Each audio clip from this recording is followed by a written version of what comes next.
Hello everyone, welcome to my channel. I am here to help you today.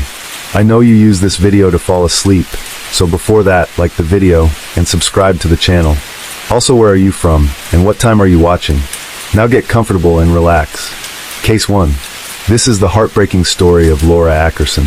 Laura Ackerson entered the world on April 30th, 1984, born to Roger and Brenda Ackerson. From the start, Laura radiated joy, a bright, bubbly child with a warm and lively spirit. She spent her early years attending Grace Fellowship Church with her family, where she quickly became known for her sweet nature and gentle heart. While details about her early childhood remain scarce, everything changed for Laura in 1996. That year marked the collapse of what once seemed like a picture-perfect family. Her parents' constant fighting eventually led to divorce when Laura was just 12. The split hit her hard and left emotional scars that would linger. After the separation, Brenda took Laura and moved to Iowa. Laura later pursued graphic design at Kirkwood Community College, drawn by a natural flair for creativity. She had an instinct for art. Color, composition, and visual storytelling were second nature to her. Eventually, Laura relocated to Kingston, North Carolina, hoping for a fresh beginning. There, she attended a real estate school and found work in marketing and design. She also built a circle of close friends in nearby Raleigh. Having moved around so much growing up, Laura had never had a stable friend group. Finally, she felt like she belonged. In March 2007, while dining at a local restaurant, Laura met a man named Grant Hayes. Interestingly, they shared a birthday, April 30th, which sparked an immediate connection. Born in 1979 in Raleigh, Grant had a musical streak and a strong religious upbringing. He gained local recognition as a performer, playing small venues and bars, and had a magnetic personality that drew people in. Years before meeting Laura, Grant had married a woman named Emily Lovers, whom he'd fallen for soon after high school graduation.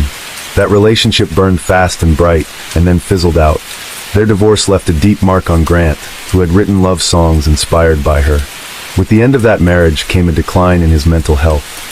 He was later diagnosed with bipolar disorder and depression, and prescribed powerful medications like lithium. But instead of sticking with treatment, Grant began self-medicating with alcohol and harder substances. As time passed, Grant's behavior grew more erratic. He dabbled in synthetic hallucinogens, which only amplified his worst traits: narcissism, paranoia, and aggression. He started having bizarre delusions, believing aliens controlled the government, and that he was a chosen one destined to survive the apocalypse by finding a spaceship.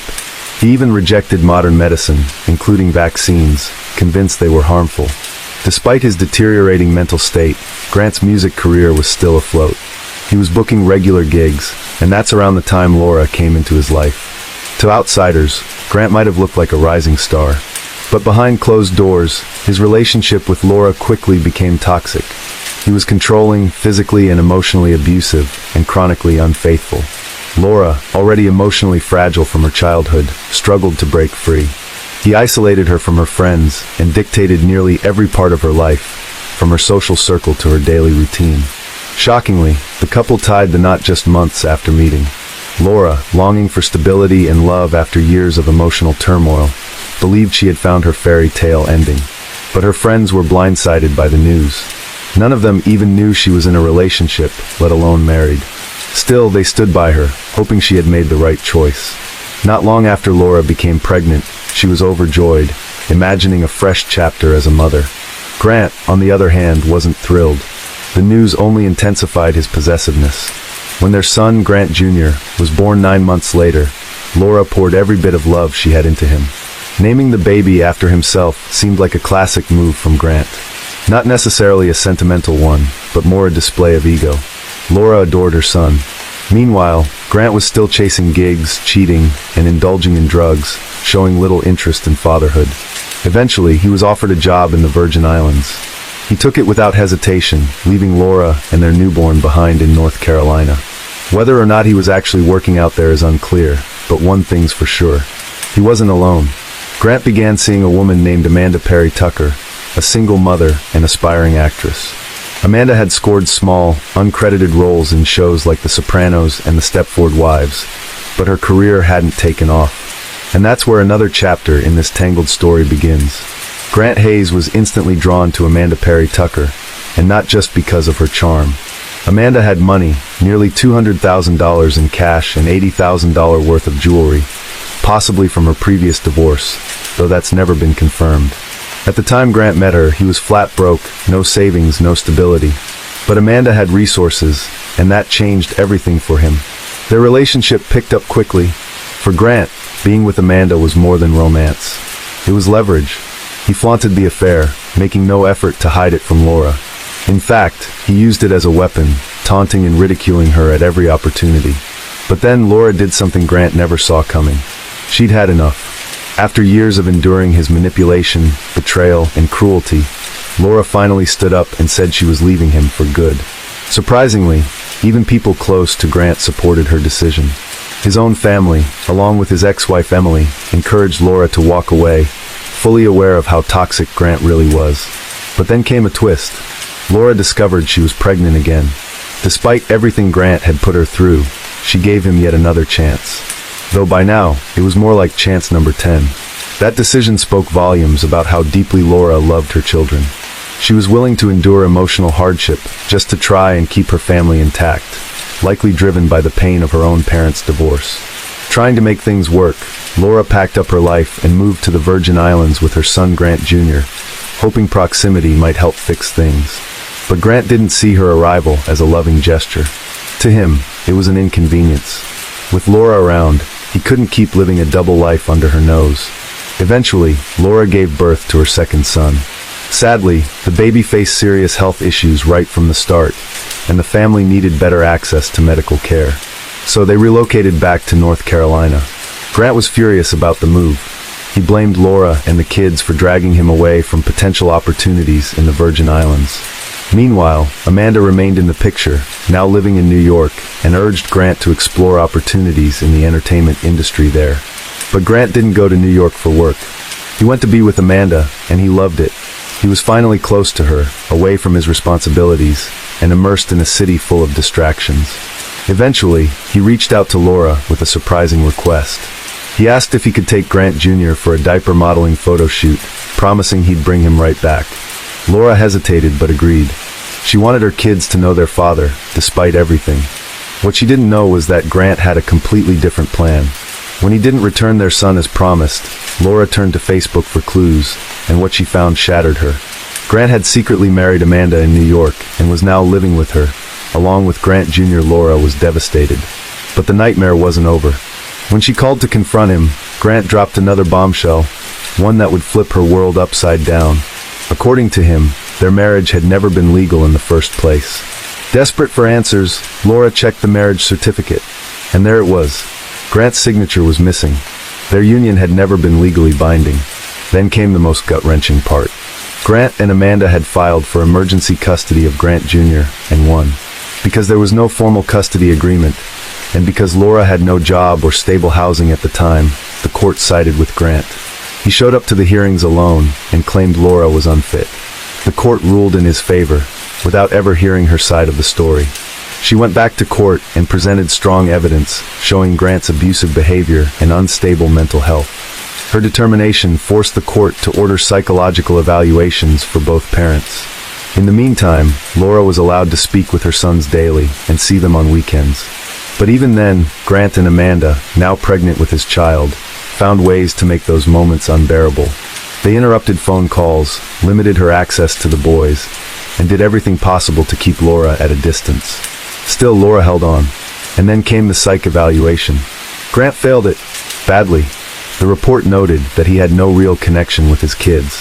The children were more comfortable, more at ease, and visibly happier with Laura. She, on the other hand, was described as a devoted and nurturing mother. Someone who put her children first, no matter the cost. The court took this seriously and ordered a more in-depth evaluation of Grant. Around the same time, Amanda gave birth to a baby girl, Lillian, on June 9, 2011. Following an intense custody battle, the court ruled in favor of a rotating 3-2 schedule between Laura and Grant, alternating 3 days with one parent, then 2 with the other. But by this point, Grant was barely holding himself together. His temper was worsening, and it was clear something was boiling beneath the surface. Then came the moment everything fell apart. On July 13, 2011, Laura had plans to meet her close friend and business partner, Chavin, later that evening. But she never showed up, and she never called. At first, Chavin didn't panic. Laura had mentioned earlier she needed to stop by Grant's place to pick up her boys. Her last known communication was a text she sent to Grant, letting him know she was on her way. He never replied. Days passed with no word, no calls, no texts, nothing. By July 18th, after 5 days of total silence, 27-year-old Laura Ackerson was officially reported missing by loved ones. Police acted fast. They searched her apartment, which looked completely normal. No sign of a struggle, nothing out of place. Surveillance footage showed her leaving the building, but never coming back. Their next stop was Grant and Amanda's apartment. Officers arrived with a search warrant and immediately sensed something was off. The couple wasn't home, but what was inside the apartment raised every red flag imaginable. The scent of bleach hit them like a wall. The space had been scrubbed top to bottom, suspiciously spotless. A few things were conspicuously missing. A shower curtain, a vacuum cleaner, several rugs. Patches on the floor were discolored, clearly scrubbed with harsh chemicals. But what really rattled investigators were 2 pieces of paper they discovered. The first was a handwritten song draft titled Man Killer. The lyrics painted a chilling picture of a woman being murdered, strangled to death. The second paper was a supposed agreement written and signed by Laura, stating she'd give up custody of her children to Grant for $25,000. Anyone who knew Laura would have immediately called foul. Her children were her everything. There was no price tag she'd ever put on being with them. This agreement screamed forgery. At that point, police knew time was critical. They needed to find Grant and Amanda fast. Security camera footage gave them a clearer timeline. After July 13th, Amanda was spotted with the kids at a local Chick-fil-A. Grant, meanwhile, was seen shopping in the early hours of July 14th at both Walmart and Target in Raleigh. But what he purchased was downright disturbing. Goggles, bleach, trash bags, tape, a reciprocating saw and blades, and a lint roller. That wasn't all. Later that day, Amanda called her daughter with a strange request to take care of the kids for most of the day. Then, on July 16th, Grant was caught making another unnerving purchase, large quantities of ice and coolers. Shortly afterward, he rented a U-Haul trailer. He, Amanda, and the 2 boys headed to Richmond, Texas, supposedly to visit Amanda's sister, Karen Barry. They arrived around July 19th, but Grant made yet another suspicious stop, this time at a local Home Depot. His shopping list? Heavy-duty gloves and 8 bottles of acid. Texas police, now collaborating with North Carolina authorities, paid a visit to Karen Barry. What she told them was alarming. On the night of July 19th, Grant and Amanda had asked to borrow a boat. They wanted to go out to Oyster Creek, a remote gator-filled canal with thick vegetation and murky water. Grant and Amanda asked whether the alligators in Oyster Creek ate humans, whether wild hogs could consume flesh, and whether bloodthirsty sharks were native to Texas waters. Karen assumed these were just strange city questions, but to investigators, it was clear they were scouting a body dump site. A team of officers was sent to Oyster Creek immediately. Another team combed the area for surveillance footage. Tragically, both efforts bore fruit. In Oyster Creek, after hours of carefully navigating dangerous waters, filled with reeds and lily pads, police discovered remains. They had found Laura. What was left of her had been so badly mutilated that even determining the exact cause of death was difficult. But forensic examiners concluded she had likely died from manual strangulation or a powerful blow to the neck. The evidence was overwhelming. The bleach-soaked apartment, the forged custody letter, the disturbing purchases, the chilling lyrics, and the remains in Oyster Creek. Laura's life had ended not in an accident, not in a moment of rage, but as the result of a calculated, cold-blooded plan. Grant Hayes and Amanda Perry Tucker were no longer just suspects. They were murderers. When investigators located Laura's car, a white 2006 Ford Focus, it was clear someone had gone to great lengths to clean it. The interior had been washed thoroughly, and there was visible damage to the rear of the vehicle. Then came even more damning footage. Surveillance showed Amanda near Karen Barry's home, discarding bottles of acid. Just 13 days after Laura was last seen, the case took a major turn. On July 25, 2011, Grant Hayes and Amanda Perry Tucker were arrested at Grant's parents' house in North Carolina. Both were charged in connection with Laura's death. Their trials were held separately, and as expected, each tried to shift the blame. Grant claimed that Laura had shown up at the apartment on July 13th and threatened Amanda. saying she'd take her daughter the same way her own sons had been taken. According to Grant, Amanda lashed out during the confrontation and killed Laura, while he only helped cover it up. Amanda, on the other hand, painted herself as a victim. She said Grant had been emotionally abusive and manipulative for years. Her version of events claimed that Laura and Grant got into a heated argument, and Laura accidentally hit her head during the fight, something Amanda conveniently didn't witness because she was in another room with the children. Amanda said that when Grant told her Laura was hurt, he instructed her to leave with the kids so he could call for help. She went to Chick-fil-A, and when she returned, Laura was gone. Grant then casually claimed that Laura was fine and had already left. It wasn't until they were in Texas, she said, that Grant confessed what had really happened, and then threatened her into helping him hide the truth. Despite their stories, the mountain of evidence said otherwise. Both Grant and Amanda pleaded not guilty, but the court didn't buy it. On September 16, 2013, Grant Hayes was sentenced to life in prison with no possibility of parole. His demeanor in court was chilling. He smiled, laughed, and showed no hint of remorse. It was as if he thought he was going on vacation, rather than facing justice for a brutal crime. Amanda's sentencing came months later, on February 19, 2014. She received a sentence of 13 to 16 years. During sentencing, the judge shared his perspective plainly. He believed Amanda could have stopped what happened to Laura. Instead, she chose to be a participant. She may have expressed remorse in court, but many questioned whether it was genuine or just another performance. But that wasn't the end for Amanda. Texas authorities charged her separately for tampering with evidence, and she was hit with an additional 20-year sentence. As for how this horrifying crime actually unfolded, investigators believe Grant lured Laura to his apartment under false pretenses. She was told she'd be able to see her boys, maybe even take them home. Grant may have even lied and said he was ready to give her full custody. That's the only explanation for why Laura would travel all the way from Kingston to Raleigh alone, especially when her friends had warned her never to meet Grant without backup. Tragically, Laura walked straight into a trap.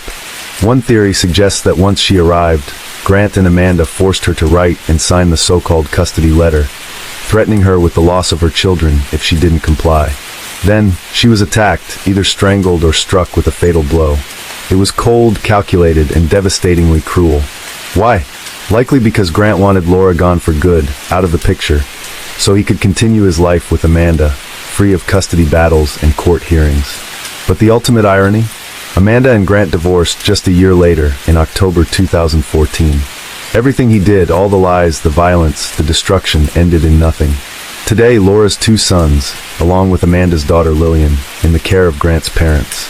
Thankfully, they are loving and nurturing, the exact opposite of their father.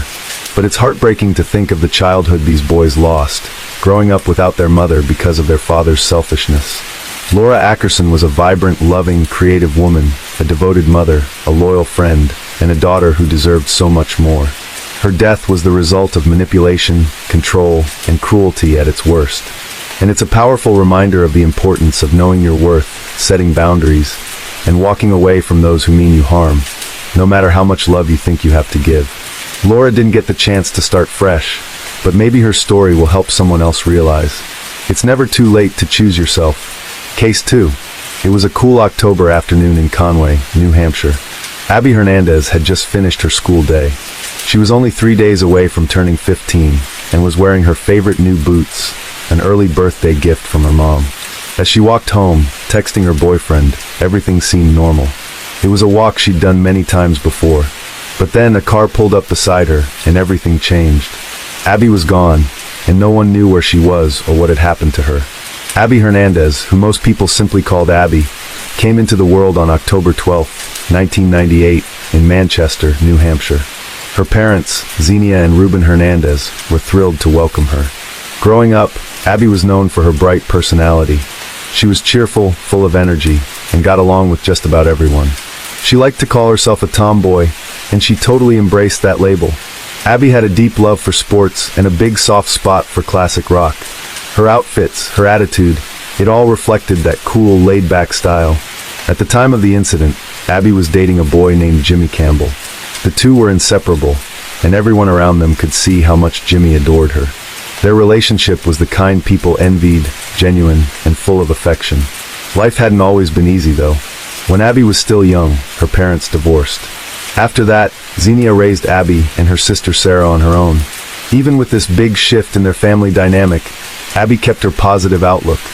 She didn't dwell on things she couldn't change, and was known for staying optimistic, no matter what came her way. But everything would take a tragic turn on what started as just another ordinary day in October 2013. October 9th, 2013, began like any other school day for Abby. She was just a few days away from celebrating her 15th birthday, something she'd been looking forward to for weeks. That morning, she chose to wear a gray sweatshirt, black yoga pants, and a brand new pair of black heeled boots. Her birthday present from her mom, which she was wearing for the first time. Anyone who's ever worn new shoes knows that first day pain, and Abby was feeling it hard. Her best friend, Miranda, noticed how she limped around school, clearly uncomfortable. Still, she made it through the day, smiling, chatting with friends, and even snapping some pictures. But that afternoon, something went terribly wrong. Xenia expected her daughter to walk through the door after school like usual, but Abby never came home. Normally, she took the bus, but she sometimes enjoyed walking back if the weather was nice and the mood struck her. Since the walk was short, Xenia figured maybe this was one of those days. Of course, she had no idea how painful those new boots had made Abby's walk that day. As time passed and the sky darkened, Xenia's concern grew. She called Abby's phone, but there was no answer. Panic quickly set in. Xenia drove to the school and spoke to the librarian, desperately asking if anyone had seen her daughter. The answer left her frozen. Abby had left school on foot hours earlier. At 7 p.m. that night, Xenia reported her 14-year-old daughter missing. The police jumped into action right away. Conway was a small community, and news of Abby's disappearance spread quickly.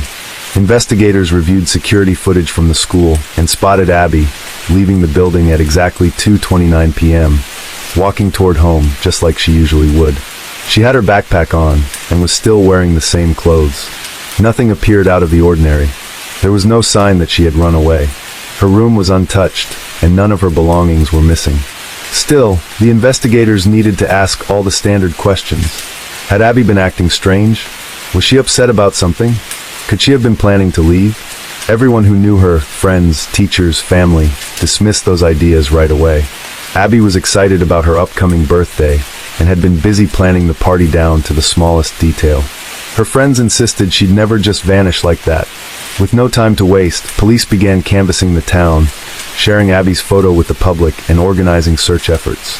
Volunteers joined in, hoping to bring her home safe. The search for Abby had begun. Volunteers from all around came together in hopes of finding Abby. They searched tirelessly on foot and from the air. Even the FBI joined the case early on, bringing more eyes, expertise, and urgency. Despite all the effort, though, no trace of Abby was found. Within just a few days, the police were flooded with hundreds of tips. Investigators went through them one by one, chasing every possible lead. They also held frequent press conferences, keeping the public updated and trying to maintain hope. But as days passed without any progress, unease grew in the community. A dedicated website called Bring Abby Home was created, filled with photos and videos of Abby, keeping her story alive and urging people to help bring her back. Then came October 12th, Abby's 15th birthday. Instead of blowing out candles or unwrapping presents, her family held a candlelight vigil. Neighbors and friends gathered together, sang happy birthday, and prayed for Abby's safe return. It was a heartbreaking moment. Xenia, her mother, was trying to stay strong, not just for Abby, but also for her other daughter, Sarah. But the weight of the unknown was crushing. Some days, hope felt impossible. Meanwhile, detectives kept at it. They pulled Abby's phone records and saw that her last location pinged about a mile from home. After that, the phone went completely dark. Text messages didn't reveal anything suspicious either. The last person Abby had messaged was her boyfriend, Jimmy, who had been taking the bus home around the same time. He was questioned, of course, but it quickly became clear Jimmy had nothing to do with her disappearance. Their relationship had been genuine and loving. Weeks passed. On November 6, 2013, almost a month after Abby vanished, Xenia was sorting through her mail when one envelope caught her attention. It was postmarked October 23rd, exactly 2 weeks after Abby went missing. Something about it felt significant. When Xenia opened the letter and began to read, her heart stopped. It was from Abby. The handwriting was unmistakably hers, though the tone and wording felt off. The letter said she was safe, that she loved her family, and that she had run away. She urged her mom not to lose hope. Zinnia read the letter over and over, but something didn't sit right. It was Abby's writing, yes, but not her voice. Zinnia handed the letter over to authorities immediately. While it shocked everyone, investigators weren't convinced by its contents. To them, the message felt forced, too polished, like someone had told Abby exactly what to write. DNA testing confirmed that the letter was indeed written by Abby, but detectives believe she hadn't written it freely. They didn't buy the runaway story for a second, and thankfully, they didn't stop investigating. Months went by with no sign of Abby. Then, on March 17, 2014, something unexpected happened. Roughly 30 miles from Conway, a woman was involved in a car accident. But instead of a typical exchange, the other driver pulled out a weapon and brutally attacked her. It was a terrifying encounter. The attacker was quickly arrested. At first, the incident seemed random, but investigators had a gut feeling this man might somehow be connected to Abby's case. They weren't ready to share why publicly, but something about him raised red flags. That man was 34-year-old Nathaniel Nate Kibbe. He was an odd and intense person, deeply into guns, the Constitution, and extremist political ideas. Investigators confiscated dozens of firearms from his home. He didn't put up a fight, but during the search of his remote property, police spotted a large shipping container tucked behind his house. It stood out immediately. When asked about it, Nate became defensive, insisting that the warrant only allowed them to seize his weapons, not to look elsewhere. Legally, the officers had to comply. So after collecting the firearms, they left, completely unaware that behind that container door was Abby Hernandez. Yes, Nate was Abby's kidnapper. But how did he manage to abduct her in the first place? Let's go back to the day Abby disappeared. She had just missed her school bus by seconds. Her feet were sore from those new boots, but with no other choice, she began the short walk home. As she was texting Jimmy, a car pulled up beside her. A man in his 30s noticed her limping and offered her a ride. Tired and grateful, Abby accepted. She had no idea that choice would lead to months of terror. Rather than taking her home, the driver turned into an empty parking lot. That's when the mood shifted. Abby tried to get out, but the man pulled a weapon on her, tied her hands, blindfolded her, and forced her to crouch down in the passenger side footwell, completely hidden from view. After a long and disorienting drive, the car finally stopped. Abby was dragged out and thrown onto something soft. When the blindfold came off, she realized she was on a filthy mattress, and she was trapped. She was inside Nate's shipping container. The room where Abby was being held was small, the floor made of cold metal. The door had latches on it, and the walls were padded to keep any sound from escaping. It was a prison disguised as a storage unit. When Abby looked up, she saw her captor again. This time, he was wearing a gold Halloween mask. Nate made it clear from the start, if she tried to scream or escape, there would be serious consequences. It's impossible to put into words what Abby must have felt in that moment. Fear doesn't even begin to describe it. Almost immediately, the nightmare began. Nate, who was both cruel and twisted, started a pattern of abuse and control. Even though she was already locked away in the shipping container, he kept her tied up for days at a time. He used devices like stun guns and shock collars to hurt her, for no reason other than his own sick satisfaction. And tragically, Abby was also repeatedly assaulted. Despite everything she was enduring, Abby refused to give up. Deep down, she clung to a powerful desire to survive and to one day return home. In the early weeks of her captivity, while Abby's family and police were appearing on the news, holding out hope, Nate would use those moments to taunt her. He'd tell her how close her family was, how hard they were looking for her, then twist the knife by reminding her that she was still stuck, still unseen. It was psychological torture, meant to break her spirit. But strangely, seeing her mom crying on TV didn't defeat Abby, it fueled her. It gave her a reason to keep going, a reason to fight. 2 weeks after she was taken, Nate forced Abby to write a letter to her mother, the same one Zinnia received in early November. Nate believed the letter would throw off the police. And though Abby did what he asked, she secretly scratched the words help and kidnap into the paper with her fingernails. But Nate noticed. He made her do it all over again and sent out the cleaner version. Still, the abuse continued. Months passed. At around the 6-month mark, Abby had a realization. She had some power in this horrible situation. She noticed that if she talked to Nate like a friend, acted calm and cooperative, he let his guard down. So she started to engage him in small conversations. Over time, Nate developed a strange emotional connection to her, one that Abby quietly used to her advantage. Nate began referring to her as the closest thing he had to a daughter. He'd sit and talk for hours about his life, his conspiracy theories, his obsession with the Constitution. He even let her read books and eventually removed her blindfold, allowing her to see his face for the first time. It was then, through one of those books, a cookbook with the name Nate written inside, that Abby finally learned her abductor's real name. That was a turning point. Abby discovered more about Nate. He admired the Gadsden flag and had strong libertarian beliefs. He filled their conversations with political rants, as if he were teaching a class. She listened, quietly learning everything she could. She also learned about another part of Nate's life. He printed counterfeit money. He saw it as his way of getting back at a government he loathed. In an attempt to earn more trust, Abby even helped him with the fake bills. She figured the more useful and non-threatening she seemed, the better chance she had of surviving. Eventually, the constant abuse started to lessen, though it didn't stop completely. Around this time, Nate began hiring sex workers and paying them with counterfeit money. He wasn't just exploiting them, he was scamming them too. One of those women was 27-year-old Lauren Monday. The day after meeting Nate, she tried to use the money he'd given her and realized it was fake. Furious, she called him, threatening to go to the police. Nate hadn't given Lauren his real name, but he slipped up. His email address included his full name. On top of that, Lauren was able to give investigators a clear description of his car. This was a major break. Shortly after Lauren's call, Nate burst into the container in a panic. He was angry and unsettled, but Abby knew better than to react. She stayed calm, asked him what was wrong, and listened. She'd gotten used to his rants by now, and she knew it was safer to stay quiet and let him talk.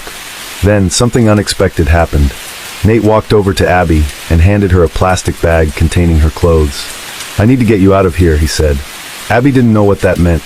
Was he moving her to another location, killing her, letting her go? She had no idea. Her heart was racing. He put her in the car and started driving. They drove for what felt like forever, and Abby tried to read the signs. Though she had learned to anticipate Nate's moods, this was different. He seemed more erratic than usual. Then, she looked out the window. Recognition hit her like a wave. Nate was driving her back to the exact spot where he'd taken her, the same place where it all started. Without another word, he pulled over, told her to get out, and then he drove off. Abby slammed the car door shut and watched as Nate drove off, disappearing down the road. She stood there, frozen in disbelief. Part of her wanted to celebrate, scream, cry, anything to release the rush of emotions surging through her. But fear lingered. What if he changed his mind? What if he came back? Still wearing the same clothes from the day she vanished 9 months earlier, Abby began the walk home. Each step was filled with uncertainty. It felt surreal, like she was dreaming. But she kept going, until finally she reached her front door.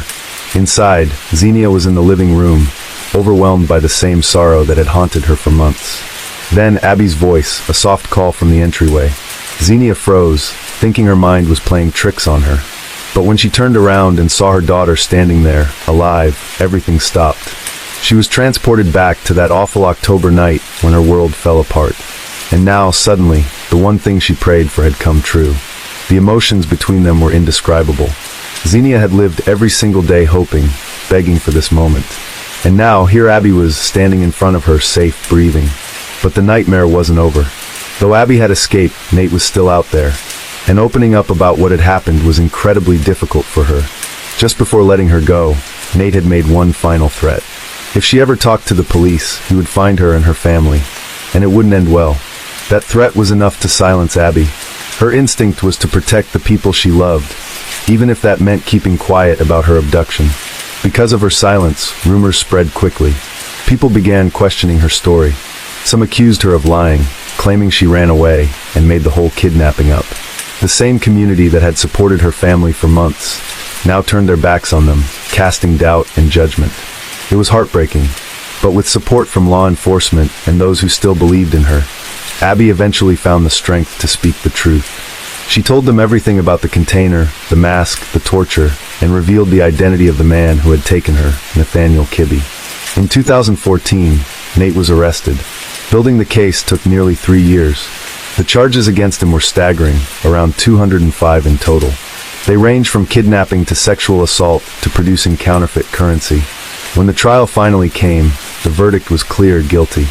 Nate was sentenced to 45 to 90 years in prison. Then came May 16, 2016. In a courtroom full of people, Abby walked in, stronger, braver, and more determined than ever. She faced Nate and delivered a powerful statement. She forgave him. She told him calmly and clearly that she forgave everything he had done to her, because she wasn't going to carry the weight of his cruelty for the rest of her life. That moment wasn't just about closure, it was about reclaiming her power. Abby explained that her experience changed her. She no longer took the little things for granted: sunsets, quiet mornings, laughter, freedom. The trauma she endured had reshaped her view of the world, but it hadn't broken her spirit. Today, Abby is living a quiet, peaceful life. She's a hairdresser and a devoted mother. Her days are filled with love, purpose, and healing. What Abby endured is unimaginable, but her story isn't just one of survival, it's a lesson in resilience. When faced with unspeakable horror, she didn't give up. She held on for herself, for her mother, for her future. Abby Hernandez is a fighter. Her courage in the darkest of moments reminds us all that even when the odds feel impossible, we can still hold on, we can still survive, and we can still rise. Case 3. On the afternoon of October 8, 2011, thick smoke rose from a quiet property just outside Córdoba, Spain. A fire had been lit in a hidden spot, burning hotter than usual. Not long after, a father called emergency services, saying his 2 young children had vanished while playing at a nearby park. Police, family, and neighbors quickly joined the search, hoping for a safe return. But behind this desperate call was a dark secret, one that would soon shock the entire country. José Breton, born in 1973 in Córdoba, Spain, grew up in a middle-class family. His early life was shaped by a traditional environment and a strict religious education. After finishing his studies, he enlisted in the military, where he rose to the rank of infantry corporal. He later served as an ambulance driver during the war in Bosnia, an experience that exposed him to intense trauma and ultimately led to his desertion. Once back in civilian life, José met Ruth Ortiz, a young veterinary student. Their relationship progressed quickly, and after 4 years together, they married in 2002. But from the very beginning, their marriage was deeply troubled. José had made it clear he didn't want children, and if they ever had any, Ruth would bear the full responsibility. Despite his warnings, Ruth gave birth to a daughter, also named Ruth, followed by a son, José.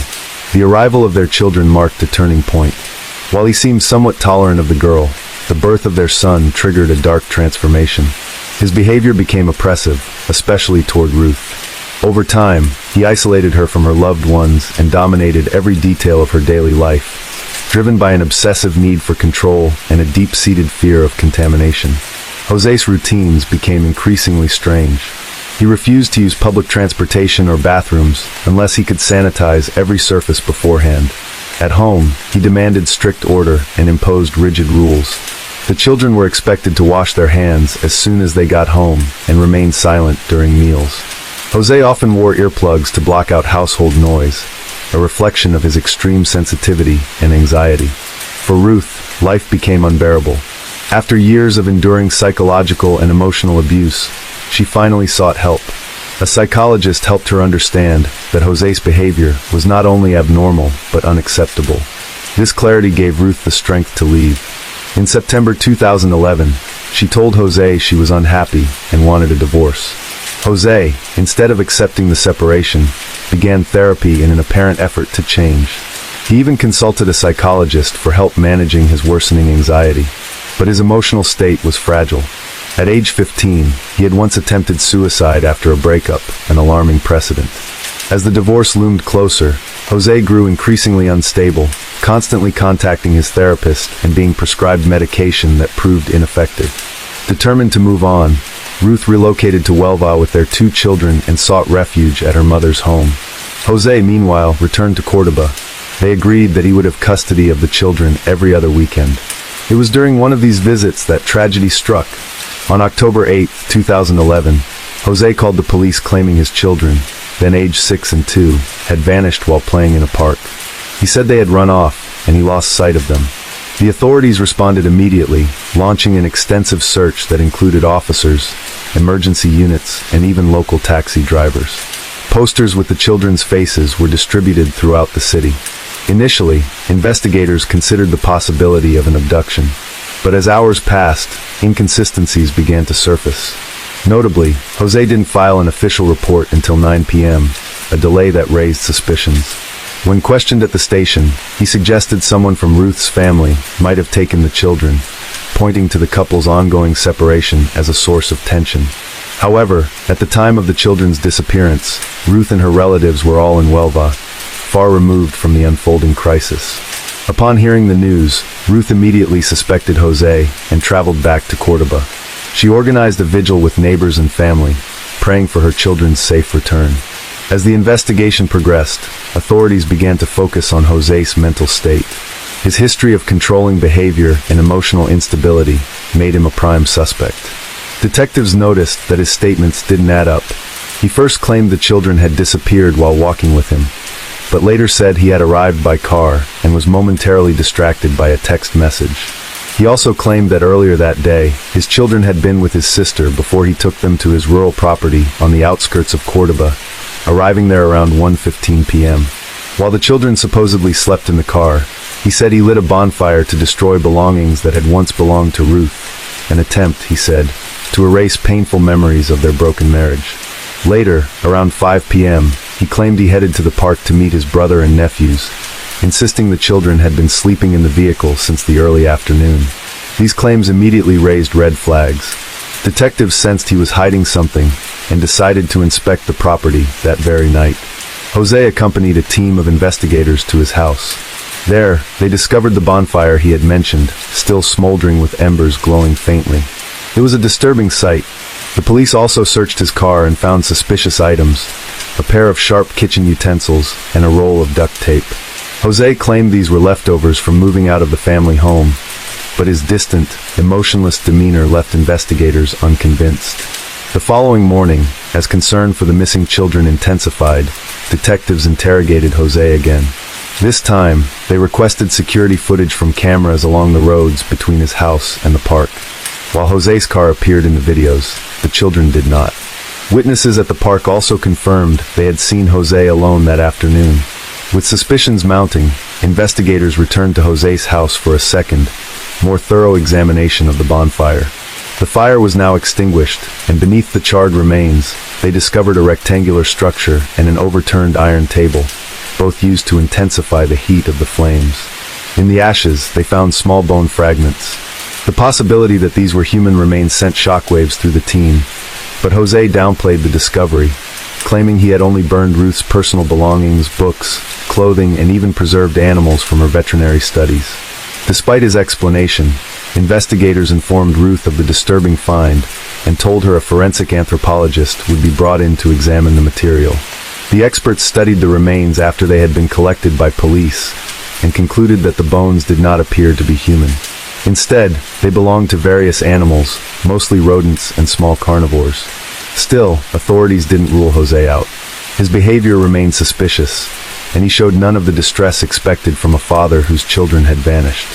Attention focused squarely on the bonfire. Forensic analysis revealed that it had been fueled with gasoline and roughly 600 pounds of firewood. Neighbors later reported seeing the fire burning as early as 3 p.m. and described the smoke as thick and foul-smelling, visible from several miles away. These details contradicted Jose's story and strengthened the theory that something horrific had occurred during the time he claimed the children were asleep. Investigators began to suspect that the children's bodies may have been destroyed in the fire. They dug beneath the bonfire, hoping to find conclusive evidence, but came up empty. Unfortunately, the excavation destroyed much of the original fire site, eliminating potential forensic clues.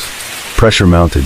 Jose was urged to confess, but he continued to deny any wrongdoing.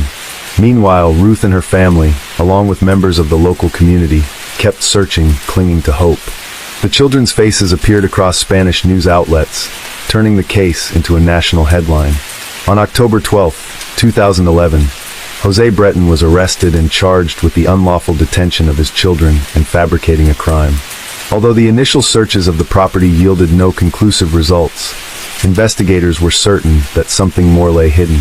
Convinced that Jose's house held the key to the truth, they brought in a ground-penetrating radar expert and divided the land into sections, determined to scan every inch for buried evidence. The search for answers had become relentless. After 3 weeks without any breakthrough, a judge ordered Jose to remain in pretrial detention. Search teams expanded their efforts, deploying tracking dogs in hopes of uncovering buried remains. But again, nothing turned up. Authorities explored every lead, inspecting quarries, wells, lakes, and rivers using specialized divers and helicopters. Despite these exhaustive efforts, no solid evidence emerged. Desperate for answers, investigators reviewed Jose's mobile phone activity and examined additional locations where the children's bodies could have been hidden. Still, the search came up empty. By the end of 2011, the year closed without a single clue to suggest what had truly happened to the children. In early 2012, the authorities officially suspended the searches, convinced the children had never reached the park, contrary to Jose's claims. The case took another troubling turn when Jose attempted to take his own life in his prison cell. Though the injuries were minor, he was transferred to the prison infirmary. Public opinion remained divided. While many viewed Jose with suspicion, some members of his family continued to defend him publicly, insisting he would never harm his children. They clung to the belief that the children were alive and possibly hidden somewhere by someone close to them. This hope was fueled by scattered reports of alleged sightings, even from abroad. Theories involving potential accomplices began to surface, adding another layer of complexity to the case. 6 months after the children vanished, the court lifted the secrecy order on the investigation, allowing previously undisclosed testimonies to emerge. Witnesses described Jose as jealous and vengeful, details that cast new light on his character and added weight to the suspicions against him. Still, he maintained his innocence and repeated his version of events. The children had disappeared from the park.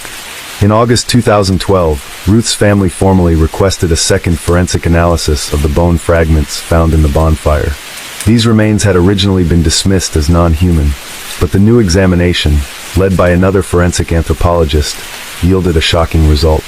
The bones were, in fact, human, and they belonged to 2 children between the ages of 2 and 6. This contradicted the earlier assessment and exposed a serious error that had delayed the truth for nearly a year. The revelation triggered an uproar. To eliminate any lingering doubts, a third analysis was commissioned, this time conducted by a team of forensic experts from a respected university in Madrid. Their findings confirmed the previous conclusion. The remains were unmistakably human and matched the profiles of 2 small children. Despite the defense's attempts to question the chain of custody and imply possible evidence tampering, authorities stood by the legitimacy of the forensic analyses. The bones had been processed by the police's own forensics lab, and their findings were clear. The children had died, and their bodies had been incinerated in the bonfire. Experts studying the remains noted the arrangement of the bones in the ashes, which suggested how the bodies had been placed. While it was impossible to determine whether the children were alive when the fire was set, the physical evidence strongly pointed to cremation. For Ruth, the discovery brought unimaginable grief, but also a painful sense of closure. She was finally able to lay her children to rest with dignity. In September 2012, with mounting evidence and new expert testimony, a judge formally charged Jose Breton with 2 counts of aggravated murder. The charges included the aggravating factor of kinship. As he awaited trial, Jose underwent psychiatric evaluations to determine whether he suffered from any serious mental illness. While he showed traits of narcissistic and antisocial personality disorders, he was deemed mentally competent and fully aware of his actions. Even as the case built against him, Jose never confessed. Authorities concluded that he had killed his children as a calculated act of revenge against Ruth. According to the reconstruction of events, October 8, 2011 was the day Jose carried out his plan. From September 29th to October 7th, he purchased sedatives after consulting a psychiatrist. Though he later denied acquiring the drugs, the investigation proved otherwise. These medications could have rendered the children unconscious, or even caused their deaths before they were placed in the fire. In the final days leading up to the tragedy, Jose Breton methodically set the pieces of his plan in place. In late September, he stockpiled firewood and purchased gasoline from a nearby station, preparing to carry out the act that would forever change the course of the investigation. He constructed a convincing alibi, informing his family that he would be spending the day at the park with his children. But in truth, his intentions were far more sinister. To strengthen the believability of his future story, Jose even ran a test. He briefly left his sister's children alone to observe how they reacted, an unsettling rehearsal for what was to come. On October 7th, he picked up his own children, spending the night with them at his parents' home. The next morning, he drove to his house with the children in the car.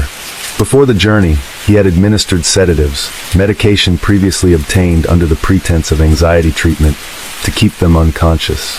Upon arrival, he attempted to call Ruth, but when she didn't answer, he continued with his plan undeterred. Jose prepared a large bonfire in a secluded area of the property. He placed the children's bodies beneath a metal table, doused the wood with gasoline, and ignited the fire. The intensity of the flames, fed by large quantities of fuel and dry wood, quickly reduced the remains to charred bone fragments. He tended to the fire for hours, until around 5:30 p.m. Afterward, he drove a short distance and parked near the park. There, he called his brother and mother, pretending to be with the children and reinforcing his fabricated timeline. Once he felt his alibi was secure, he began manipulating those around him. He made multiple calls to his family, urging them to join the search for the missing children.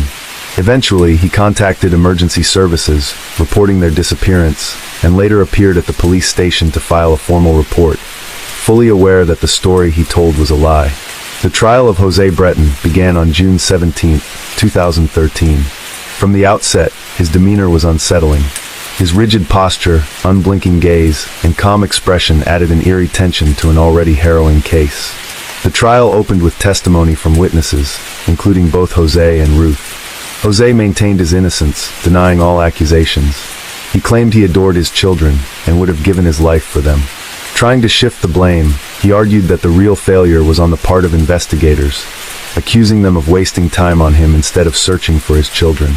"It's unbelievable," he declared, "that we still don't know where my kids are." Ruth, in contrast, painted a clear picture of their toxic relationship. She spoke about years of unhappiness and detailed episodes of emotional and physical abuse, both toward her and the children. Through tears, she recalled one moment when Jose slapped their son in front of others, prompting her to step in and tell him to never do it again. Forensic officers testified that the evidence had been preserved properly, and specialists confirmed what investigators had long feared. The remains found in the fire were human. One of the most devastating moments came when Ruth's cousin took the stand. He testified that Jose had privately confessed on 3 separate occasions to killing the children. According to him, Jose chillingly stated, "You'll never find them alive. They're dead." Despite Jose Breton's persistent claims of innocence, the prosecution maintained throughout the trial that there was overwhelming evidence proving he had taken the lives of his children in an act of unspeakable cruelty, driven by revenge against his ex-wife. On July 12, 2013, after 3 days of deliberation, the jury found the 40-year-old guilty of murdering both children. The verdict marked a pivotal moment in the case. Jose sat expressionless as the judgment was read.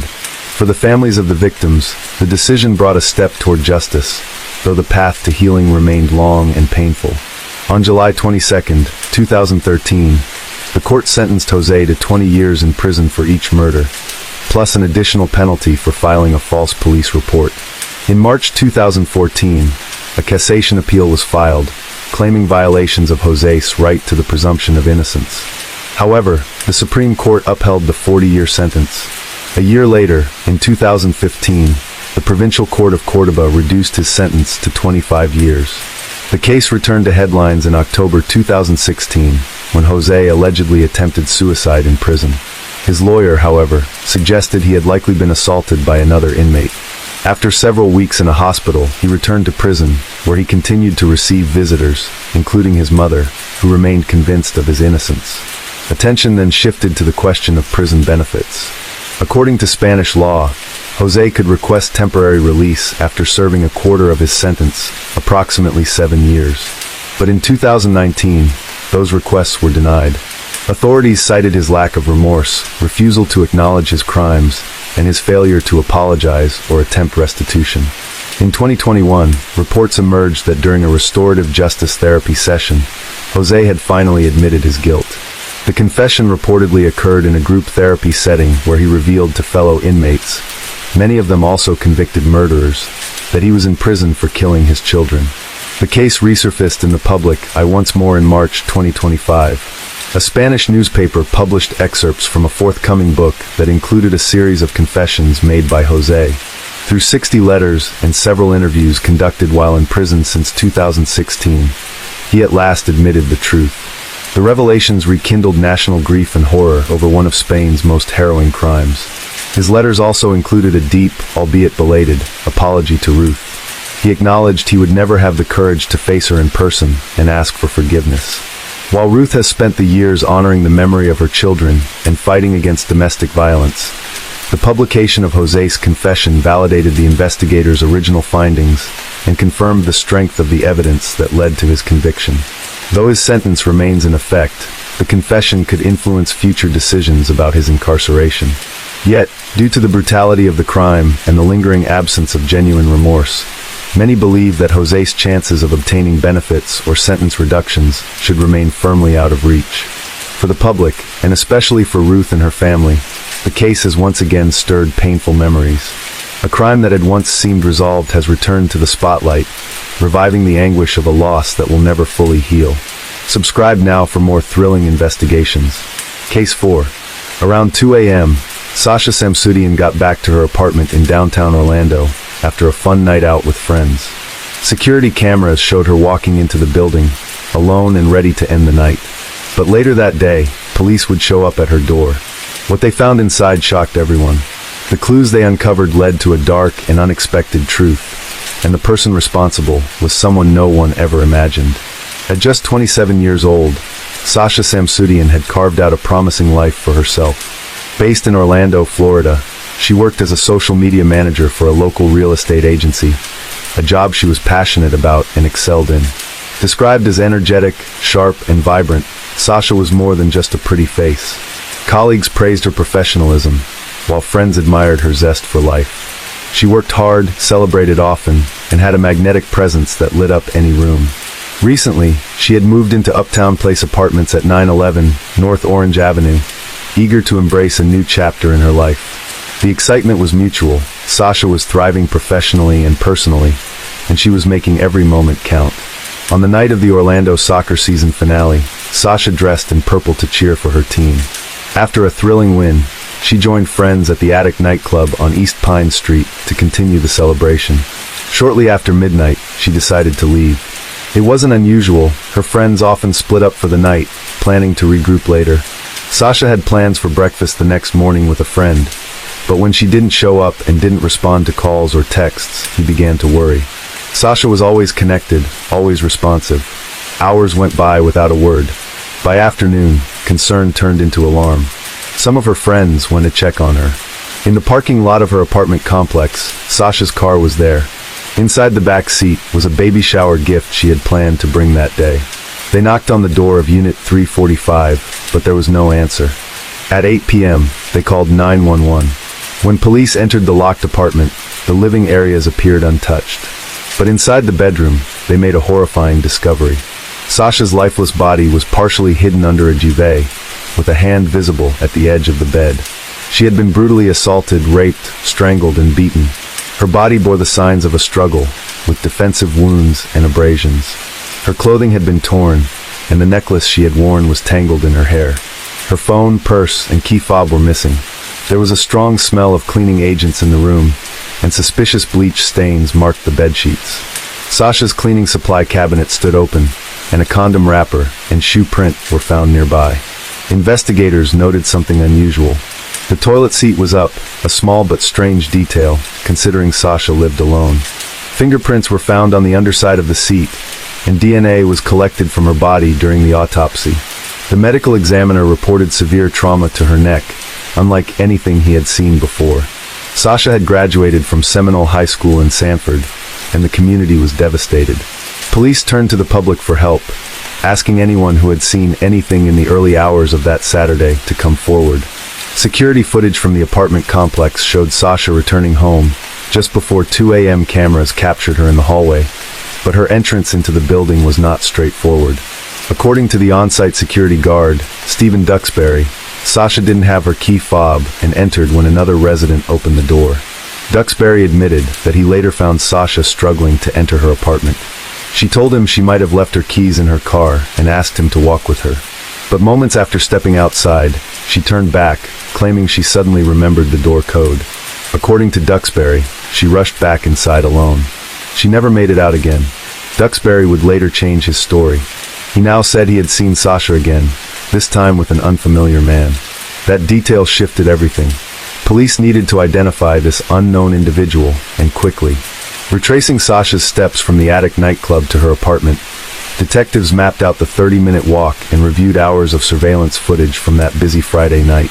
In several clips, Sasha stood out in white jeans and a purple top. At one point, a street camera captured her with two other people. Hoping for answers, police issued a press release asking those individuals to come forward. It worked. The two women identified themselves and explained that they had found Sasha wandering alone and clearly intoxicated. She had no phone, no ID, and they were concerned. They decided to share an Uber with her to ensure she got home safely. But before they could reach her destination, Sasha abruptly exited the car at a red light, recognizing Uptown Place and rushing toward the entrance. The women followed to make sure she got inside safely. When Sasha couldn't access the building without her fob, they encountered the security guard, Stephen Duxbury, who refused to let her in without identification. As they spoke, another resident opened the door, allowing Sasha to slip inside. The women waited with Duxbury briefly, then left once Sasha had gone in. So far, all accounts aligned, but investigators still had more to uncover. Inside Sasha's apartment, police had found her iPad, which was synced to her iPhone. This allowed them to retrieve messages from the night of her death. One text sent at 5:12 a.m. simply read, "Ben." It was the last known activity from her devices. Ben had been someone Sasha was seeing casually. He told police they had made tentative plans to meet that weekend and admitted they had been texting that night. Ben willingly provided a DNA sample and was quickly ruled out. His alibi was airtight. Another man named Taylor, a former boyfriend who remained close with Sasha, was also interviewed. He had been working a bar shift the night she was killed, which was confirmed by multiple witnesses. Like Ben, his DNA did not match any of the samples collected. Just days after Sasha was found, her family held a private funeral. It was a heartfelt ceremony that honored her diverse background, blending Hindu, Islamic, and Christian traditions. One coworker said it wasn't until the funeral that he realized how many lives Sasha had touched. Meanwhile, police finally gained access to Uptown Place's off-site CCTV footage and began reviewing it frame by frame. At 1:46 a.m., Sasha was seen entering the building. A man followed closely behind her and briefly asked if she was okay before disappearing from view. Moments later, Sasha climbed the stairs toward her apartment. She wasn't seen again. At 2:06 a.m., Sasha reappeared, this time running up another set of stairs. Security guard Duxbury was behind her, just as he had described to police.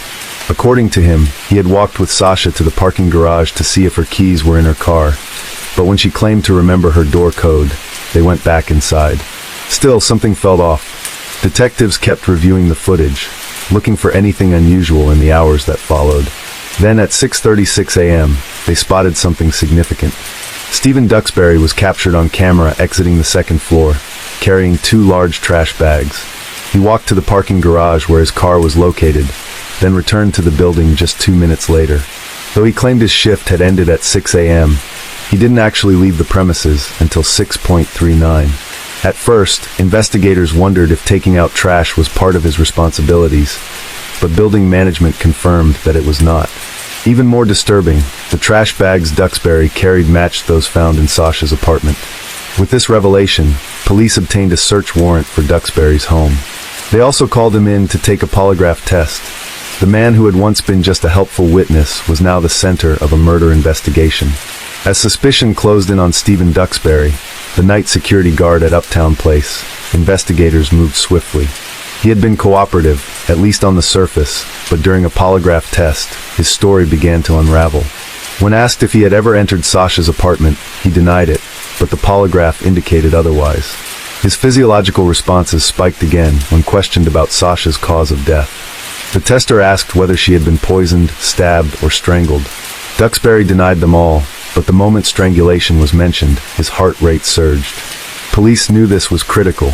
At that point, Sasha's cause of death had not been made public. There was no way Duxbury could have known she had been strangled, unless he had been there.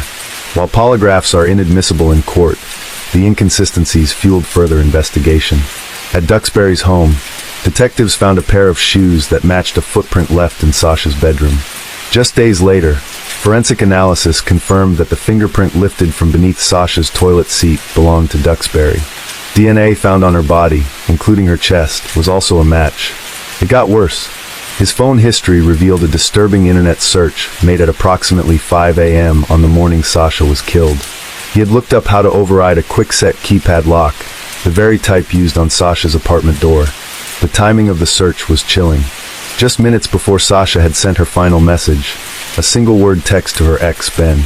Duxbury bore signs of a struggle, visible scratches, and a bite mark on his arm. For detectives, the picture was becoming tragically clear. The man who was supposed to protect the residents had instead become the threat. On October 21, 2015, just days after Sasha's murder, Orlando police made it official. Stephen Duxbury was arrested and charged with first-degree murder, sexual battery, and burglary. He had used his position as a security guard to prey on someone vulnerable and defenseless. Investigators believed he took advantage of Sasha's impaired state, followed her into her apartment, then overpowered and attacked her. After sexually assaulting and strangling her, he attempted to clean the scene with her own household products and removed items from the apartment to dispose of them elsewhere, including in the trash bags caught on surveillance footage. 2 years later, in November 2017, Duxbury's trial began. His defense tried to suppress evidence, claiming his statements during the polygraph were made under the belief that he was obligated to cooperate or risk losing his license. They also filed to exclude key items like his shoes and interview recordings. But the judge wasn't swayed. She ruled that the evidence, including the shoes and polygraph statements, would be admitted. Legal experts noted the significance of this decision. In a circumstantial case, every detail matters. Each piece is a part of the larger puzzle, and for the prosecution, the pieces were falling into place. Duxbury's claim that he had never been inside Sasha's apartment stood in stark contrast to the forensic evidence. Blood, fingerprints, DNA, matching footwear, digital history, none of it supported his version of events. As the trial moved forward, the defense raised objections and hinted at more motions to exclude evidence, but the timeline was closing. Jury selection was imminent. Once it began, there would be no turning back. The man who was entrusted with the safety of Uptown Place residents now faced the consequences of his betrayal. And for Sasha's family and friends, it was the beginning of a long path toward justice. As the trial of Stephen Duxbury unfolded, his legal team pushed hard to cast doubt on the prosecution's case. Defense attorney Aaron Delgado claimed there were still unanswered questions, such as why Duxbury's clothing hadn't been tested for DNA, and why the shoe prints inside Sasha's apartment matched a size 9 when Duxbury wore a 10.5. They emphasized that no security footage showed Duxbury actually entering Sasha's apartment. But the prosecution argued that the strength of the evidence didn't lie in surveillance. It lay in the science. DNA from Duxbury placed him in Sasha's bedroom. His internet searches, his altered timeline, and the surveillance footage showing him carrying trash bags taken from her unit told a chilling story, one that didn't require video proof to be convincing. When asked about the injuries Sasha suffered, the medical examiner said the abrasions on her lower body could have been caused by a utility or security belt during intercourse. Duxbury's defense even floated the idea that the two had consensual sex, and that someone else could have entered afterward and committed the murder. But the prosecutor made the state's position clear. Her body doesn't lie. The crime scene doesn't lie. The trial lasted 7 days. After just 4 hours of jury deliberation, Stephen Duxbury was found guilty. He was sentenced to life in prison without the possibility of parole for the murder of Sasha Sampsidian. He also received an additional 15 years for attempted sexual battery with force and burglary with assault. The judge ordered the sentences to run consecutively. Duxbury remained silent when given the opportunity to speak after his sentencing. In a moment of quiet strength, Sasha's parents acknowledged the pain felt by Duxbury's family, particularly his mother, who sat quietly in the courtroom. But their grief was still raw. Sasha's mother voiced the heartbreak of all they had lost. No future birthdays, no wedding day to prepare for. Every time I attend a wedding, she said, I remember that we'll never have that for our daughter. The family's fight didn't end with the conviction. The Sampsidians filed a civil lawsuit against the Uptown Place apartment complex, its security company, Vital Security, and the manufacturer of the lock on Sasha's door, Spectra and Brands. The 102-page complaint alleged that a lot of complaints about Duxbury's behavior had been ignored, and that the keypad lock system he exploited was known to be flawed. Their attorney argued that the lock could have been easily compromised with something as basic as a screwdriver, citing articles detailing how the same model had failed in other instances. But the defense pushed back, claiming there was no way to prove a defect because the lock was never collected as evidence. It had been discarded by the unit owner after a new tenant moved in. In February 2019, Duxbury filed an appeal, challenging the court's denial of his motion to suppress statements he made and seeking to overturn his conviction for attempted sexual battery. His appeal was denied. Even with justice served, the Sampsidian family's grief remained ever present, but Ken and Tara turned that pain into purpose. In the years that followed, they worked closely with the Orange County Sheriff's Office, helping other families navigate the devastation of violent loss. Tara, once a trauma nurse, stepped away from her role after Sasha's death. Instead, she devoted herself to supporting victims and survivors, sharing stories, and listening to others through initiatives like the annual Victims' Rights Breakfast. Sasha Sampsidian was more than a victim. She was a bright, passionate young woman whose life touched everyone around her. She was a beautiful soul, one of her coworkers recalled. She cared deeply, laughed easily, and made an impact wherever she went. Her family and friends continue to honor her memory, keeping her warmth and spirit alive through action, advocacy, and love. Case 5. The story began in 2003 when Gabe Watson and his newlywed wife, Tina, decided to enjoy their honeymoon with a diving trip at the SS Yongala shipwreck area, off the coast of Australia. But the dream trip quickly turned into a tragedy. When diving to a depth of over 9 meters, Tina suddenly experienced a problem with her equipment. Panicked, she struggled in the water. Seeing this, Gabe swam over to try to pull his wife up, but the current was too strong, making it difficult for him. During the struggle, Tina accidentally knocked off Gabe's mask and air regulator, causing him to take a moment to regain his vision. When Gabe opened his eyes, he found that Tina had sunk too quickly. Knowing he couldn't save his wife, he tried to surface to get help.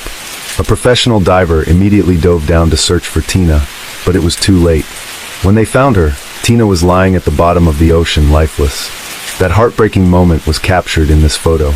If you look at the bottom right corner of the image, you'll see someone lying motionless at the ocean floor. That's Tina.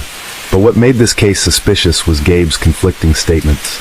Although he claimed to be a professional rescue diver with over 55 dives, he still couldn't save his newlywed wife. Even more suspiciously, just a few days before the fateful trip, Gabe had asked Tina to change her life insurance policy, making him the sole beneficiary. However, following her father's advice, Tina didn't make the change, though she told her husband she had. When questioned by the police, Gabe provided up to 16 different versions of the incident, each time with conflicting details. This raised suspicions about whether it was an accident or a meticulously planned scheme. Prosecutors presented 2 theories. Either Gabe was an arrogant, incompetent man who exaggerated his abilities and failed to save his wife. Or worse, he was a cold-blooded murderer who deliberately cut off Tina's air supply, causing her to pass out and slowly drown. Nevertheless, somehow, Gabe was only convicted of manslaughter and sentenced to 4.5 years in prison. What outraged Tina's family the most was that his sentence was reduced to just 18 months, and Gabe was quickly released. The second photo is just as chilling, capturing a murderer and his victim. In the photo, a man in a yellow sweater is holding a newborn baby while posing for a family photo. This moment seems perfectly normal, resembling any family album picture. But the truth is a heartbreaking story. In 1985, a serial killer claimed the lives of at least 10 women across 2 states. Among them, the body of Lisa Stasi, a 19-year-old mother, was never found. Investigators also had no idea what had happened to Lisa's 4-month-old daughter Tiffany. 15 years later, in 2000, police arrested a man named John Edward Robinson for theft and assaulting a woman. When they searched his residence in Kansas, police discovered the remains of 2 missing women in a large barrel on his farm. After his arrest, John confessed that he was the serial killer responsible for a string of murders starting in 1984. The most shocking detail was that John was the man in the yellow sweater in the family photo, and the newborn baby he was holding was 4-month-old Tiffany. After murdering Tiffany's mother, John brought the baby home and gave her to his brother and sister-in-law to raise, knowing they desperately wanted a child. At that time, Tiffany's name had been changed to Heather Robinson. Shockingly, the Robinson family, including John's brother and sister-in-law, had no idea about the baby's true identity. They also didn't know that John was the notorious serial killer the police had been hunting. It wasn't until 2019, when Heather was 34 years old, that she agreed to an interview with a television station to talk about her life. Heather admitted that in 2000, when she was 15 years old, she learned the horrifying truth about her identity. For 15 years, she had known John as just an ordinary uncle, until the shocking revelation that he had murdered her mother. On the day the truth was revealed, she recalled her adoptive mother running up and down the stairs in panic, while her adoptive father broke down in tears. Later, John was sentenced to life imprisonment without parole and is currently serving his sentence in Kansas. On April 1st, 2014, Chris Kremers and Liz Fruin went for a walk in the dense forest near the Baru volcano in Boquete, Panama. Accompanying them was a small dog. Little did they know this would be their final journey. Chris and Liz were two girls from Amersfoort, the Netherlands. They had spent 6 months traveling and studying in Panama. Besides exploring nature, they planned to participate in volunteer activities, teaching local children to draw, do crafts, and learn Spanish. Before starting their fateful hike that day, the two girls posted on Facebook detailing their plans. They planned to visit local villages and have lunch with two fellow Dutchmen. By the evening of April 1st, only the dog returned, while Chris and Liz vanished without a trace. Their host noticed the unusual situation and immediately organized a search, but there was no sign of them. By the morning of April 2nd, the girls still hadn't shown up as scheduled. It was known that on April 2nd Chris and Liz had an appointment with a local guide for a hike in Boquete, but neither of them appeared. The incident quickly gained the attention of locals, authorities, and the families of the two girls from the Netherlands. Search efforts began, involving civilians, police, helicopters, and search dogs. But day after day, week after week, and then 2.5 months passed, and they remained mysteriously missing. When search efforts seemed to be hitting a dead end, a glimmer of hope emerged on June 14, 2014. A local woman discovered a blue backpack washed up on the riverbank, about an 8-hour walk from where the girls had disappeared. Inside were personal items such as glasses, Lizanne's passport, $83 in cash, a water bottle, and 2 bras. However, the most significant discovery was the girls' phones and a camera. When police examined the devices, a chilling truth was revealed. The girls had attempted to make 77 emergency calls to both the Dutch and Panamanian emergency number 112 over the first 4 days of their disappearance.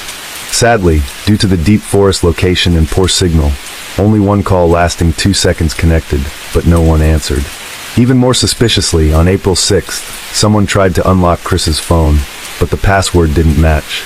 This led police to suspect that someone else may have been using her phone. Eventually, on April 11th, both phones died due to battery depletion. But what was found on Lizanne's camera was what truly horrified everyone. The first few photos, taken on a trail near the Continental Divide. This is a remote and very dangerous area with few passers-by. However, the photos taken on the night of April 8th, between 1 a.m. and 4 a.m., were entirely different. They showed the girls' belongings scattered on rocks and mysterious flashes of light in the dark forest. The most terrifying discovery was a photo showing blood seeping from the back of Chris's head. After investigating the area where the backpack was found, police discovered Chris's clothes neatly folded by the riverbank. A few weeks later, they found the pelvic bone and a foot inside a boot belonging to one of the girls. Not long after, the remains of both girls were found, but they bore extremely puzzling signs. Lizanne's bones appeared to have decayed naturally, while Chris's bones were stark white, resembling those that had been bleached. This led police to question whether the girls had suffered an accident, or if someone had interfered with the case. Despite years of investigation, no statements came from locals, guides, or hikers. No one knows what really happened to Chris and Liz, and to this day, their disappearance and deaths remain one of the most horrifying mysteries in history. If the two Dutch girls mysteriously vanished, leaving behind haunting final photos, the following story is even more chilling, as the victim's final moments were captured by the murderer. This is the photo capturing the final moments before the murder of model Judy Dull, the first victim of the twisted serial killer. The incident began late on the night of October 27, 1958, when a woman pointed a gun at a man with large ears, demanding that he stay put on the highway, attracting the attention of passers-by. When the police arrived, a horrifying story unfolded. The man with large ears claimed to be a photographer, but was, in fact, a serial killer obsessed with beautiful women. The model pointing the gun at him was his fourth victim, but had managed to escape thanks to her high alertness. At the scene of the attack, police found ropes, a gun, and a camera inside the man's car. Shortly afterward, witnesses identified this man as the one who had been seen with several missing models over the past few months. His name was Harvey Glattman, a perverted man obsessed with beautiful women. Under intense police interrogation, Harvey eventually shouted that he had murdered 3 female models and claimed they would not find the bodies unless they looked for his toolbox. Immediately, the police searched Harvey's home and found a toolbox, but what they discovered inside were chilling death photos capturing the victims' final moments. Among those, the haunting series of photos of Judy and Dull left investigators most disturbed. Judy was a promising 19-year-old model, known for her stunning beauty. In the toolbox, there were heartbreaking images of Judy tied with ropes, her mouth gagged, and her eyes pleading for help, a sight that deeply saddened the police. Even more shocking, some photos showed Judy nude, tied to a wooden post, horrifying many people. The final pictures of Judy were taken in a desert, the same place where Harvey murdered her and abandoned her body for wild animals to scavenge. August 1st, 1957, was Judy's fateful day when she accepted Harvey's offer to model for a photo shoot. When she arrived at what was supposed to be a studio, in reality, Harvey's apartment, he tied her up and gagged her. After releasing her temporarily, Harvey threatened her with a gun, forcing her to remove her clothes and pose for a series of disturbing photos, promising to let her go afterward. However, once the shoot was over, Harvey drove her to the Mojave Desert and strangled her with a rope. While Judy struggled in her final moments, Harvey grabbed his camera and took additional photos, capturing her final breaths. Satisfied with his trophies, Harvey returned home, leaving the victim's body behind in the desert. Judy's disappearance triggered a police investigation, but no clues were found, allowing the serial killer to continue his spree with 2 more models. It wasn't until his 4th intended victim escaped that Harvey's horrific crimes came to light. The police then took him to the desert where he had abandoned the victims. Most of the skeletal remains had been ravaged by animals, leaving only a few bone fragments. However, this was enough for forensic experts to confirm the remains belonged to Judy, Shirley and Bridgeford, and Ruth Mercado. Harvey Glattman admitted that his murderous obsession with young, beautiful women stemmed from a fixation on women in ropes. The media dubbed him the Glamour Girl Slayer, shocking the entire United States. Upon investigating Harvey's past, police were stunned to learn that he had previously been arrested and jailed twice for harassing women. However, those few years in prison failed to change him, and instead, he sank deeper into his violent fantasies. After his arrest, Harvey confessed to his crimes and repeatedly demanded to receive the death penalty. Eventually, the court handed down the maximum sentence to him. He was executed on September 18, 1959, putting an end to his horrifying trail of crimes. This is the last photo of Abigail Williams taken at the Monon High Bridge Trail in Carroll County, Indiana.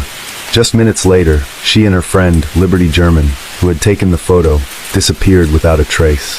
On February 13, 2007, Abigail invited her close friend Liberty to go for a walk along a trail in Delphi. The 2 girls had arranged to meet Liberty's father at a designated spot, but he waited endlessly without seeing his daughter or her friend. The father reported the situation to the police, and a search began immediately, but nothing was found. On February 14th, the bodies of the 2 unfortunate girls were discovered. Upon examining Liberty German's phone, the police found a suspicious video. It showed a man in jeans, a dark blue jacket, and a hat appearing in the Delphi Trail area. At the time, the 2 girls were there. However, due to the poor image quality, the police couldn't identify the suspect. It wasn't until 2022 that the police identified the suspect as Richard Matthew Allen, but he wasn't sentenced to a total of 130 years in prison until November 2024. This photo was taken in 1943 in a small town called Kapusjord, Hungary. The owner of the photo said the photographer was her father, and the person in the picture was her mother. At first glance, the photo seemed very ordinary, but upon closer inspection, people noticed something unsettling. Behind the woman in the photo appeared a little girl in a dress, but what's more eerie is that the girl had no hands and no face. Many believed it to be the ghost of a little girl or some other eerie entity. Even more chilling is that the photo had not been edited. It was the original print, still kept as is by its owner. No one could explain the strange presence of the little girl in the photo. This picture was taken using regular film, with no Photoshop effects involved. The husband of the woman in the photo took a picture of his wife and child on a sunny afternoon, celebrating their first day at their new apartment in Chicago, Illinois. However, when they developed the photo, they were shocked to see the face of an elderly woman with her hair tied up, sitting next to a bulldog in the left window. The couple insisted that no one else was in their home at the time the photo was taken. This is a photo of the Cooper family from the 1950s. In the picture, two smiling women are seen happily with two young boys. However, what grabs attention is a man's body seemingly falling from the ceiling. To this day, no one has been able to explain it.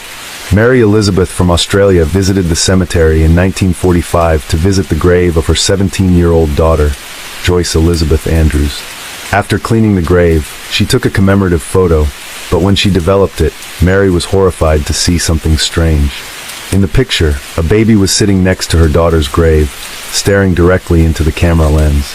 Mary didn't recognize the baby, and there was no child present at the cemetery when she took the photo. This is a photo Mabel Chinnery took of her husband in their car. The photo was taken in 1959, when Mabel's husband was on his way to visit a relative's grave. Upon reviewing the photo, Mabel noticed a figure inside the car with glowing eyes, sitting in the back seat. Peter Berthelot took a photo of his wife Diane while she was praying in a church in Worsted, Norfolk. The couple believed they were alone in the quiet church, but when they developed the photo, Peter discovered something unusual behind his wife. The couple showed the photo to their parish priest, who claimed it was the spirit of a holy figure known for healing the common people. Jim Templeton and his wife took their daughter on vacation to Bird Marsh and captured many photos. When they returned home and reviewed the pictures, they discovered something very frightening in one of the photos of their daughter. It seemed that in the background behind the little girl, there was the ghostly figure of a man. The couple claimed that when they took the photo, there was no one else around. This photo was taken with a Nokia 7250 in Eastwood, Manila.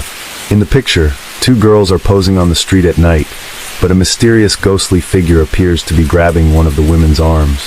A woman named Jackie Rem, from Florian, Alabama, captured this moment during a visit to Six Flags Great America amusement park.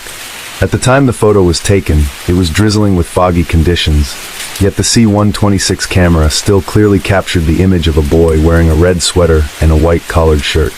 The owner of the photo insisted that this was a ghost, as there was no boy present when she took the picture. Case 6. It was meant to be a normal night.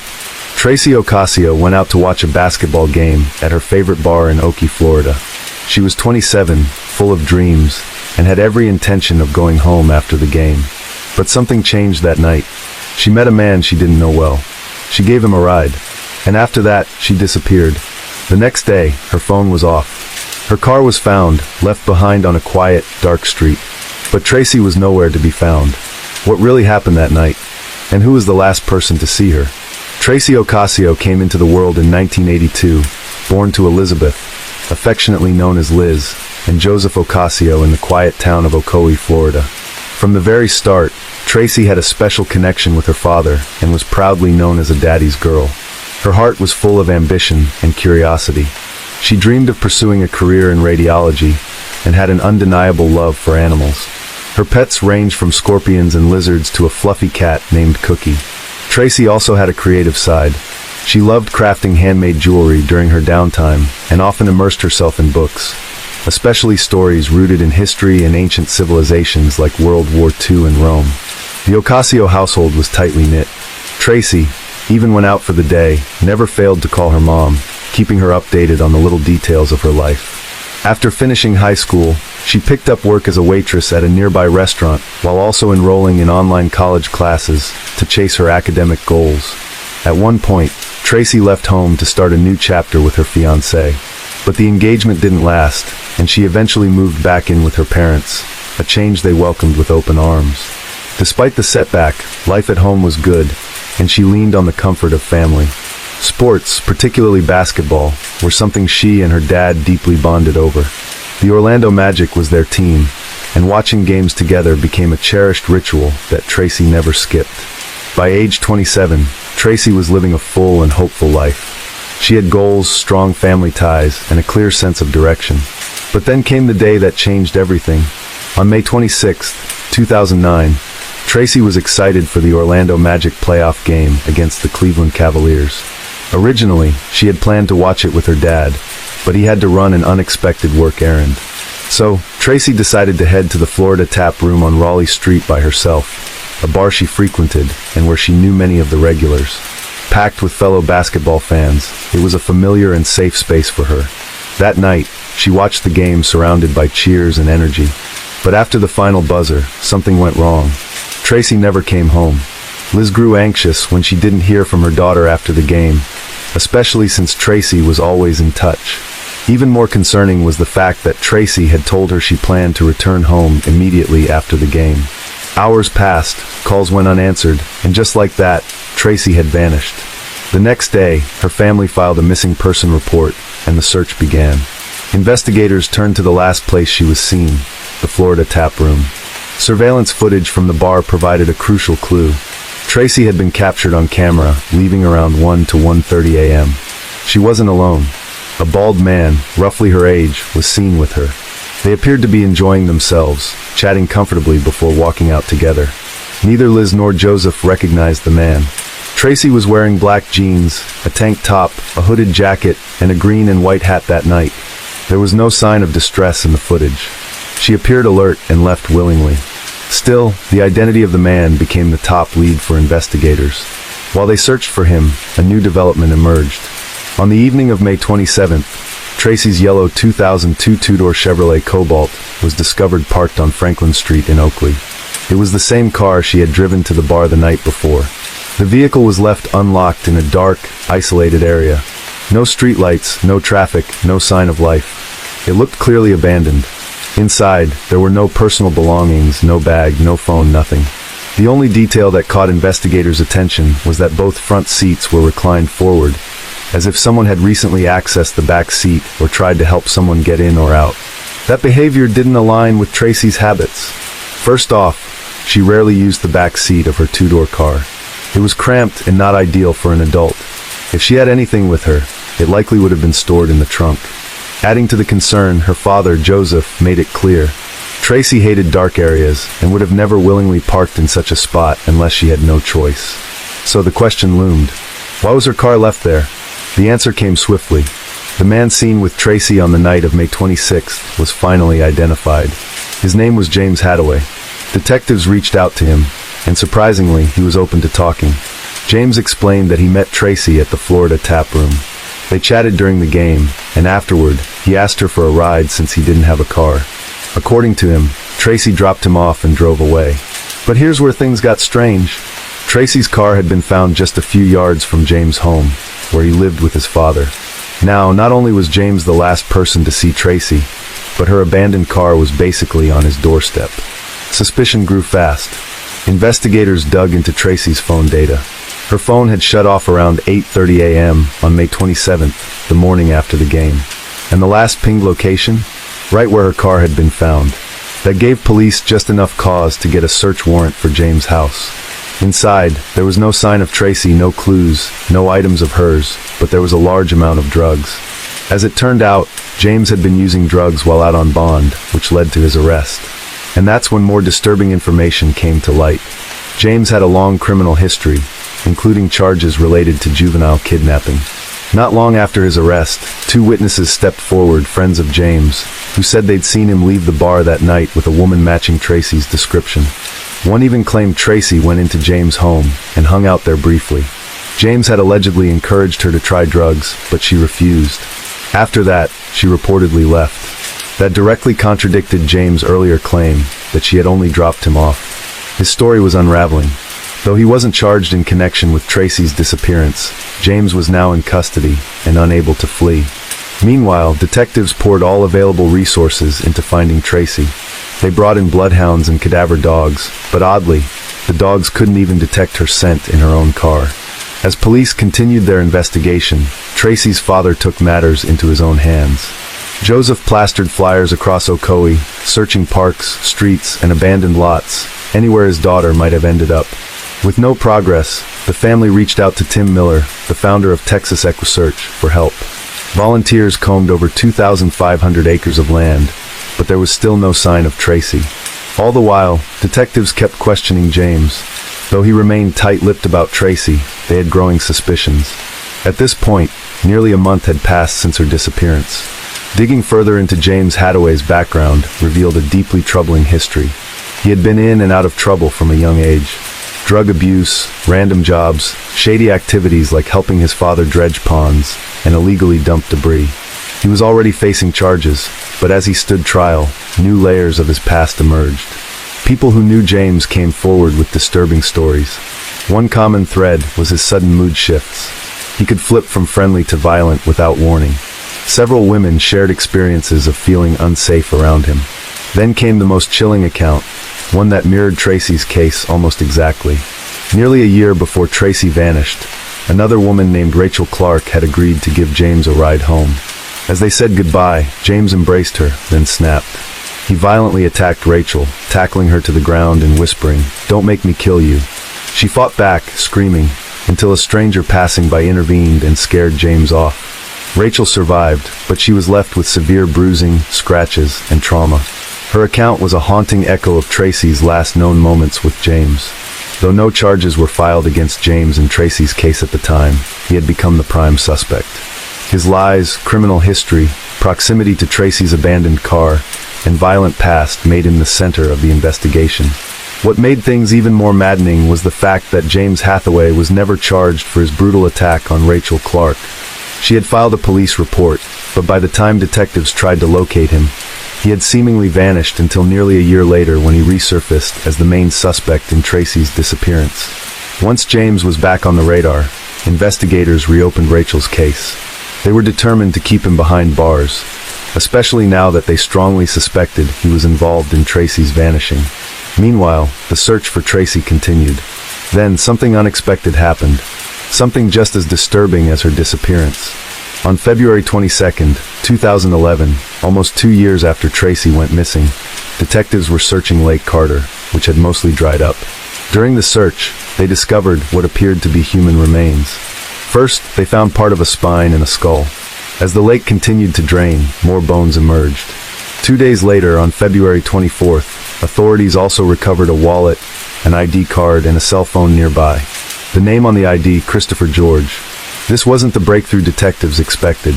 They were hoping to find answers about Tracy, and instead, they stumbled upon a completely different individual. But who was Chris George? As it turned out, Chris and Tracy didn't know each other, but there was someone who did have a connection to both. James Hadaway. DNA confirmed the remains belonged to Chris. That added a new layer to the case, and police began looking into the possible link between him and James.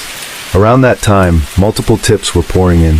One particularly chilling call was made anonymously to Tracy's father.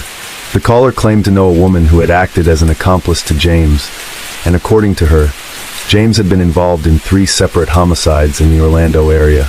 The tipster also said that the bodies, along with the murder weapons, were dumped in local lakes. That claim was the driving force behind the lake searches. While the tip could have been bogus, detectives couldn't afford to ignore it, especially with James's violent history. Eventually, they discovered that Chris had last been seen with James and another individual in early February 2009, which was shortly after James assaulted Rachel, but before Tracy vanished. Chris, who lived in Apopka, had been reported missing on February 11, 2009. Witnesses told police they had seen James and another man walking out of a wooded area, acting strangely. A patrol officer had even stopped them that night. When questioned, James told the officer that his friend, Chris, was high and needed help. The officer let them go without further investigation.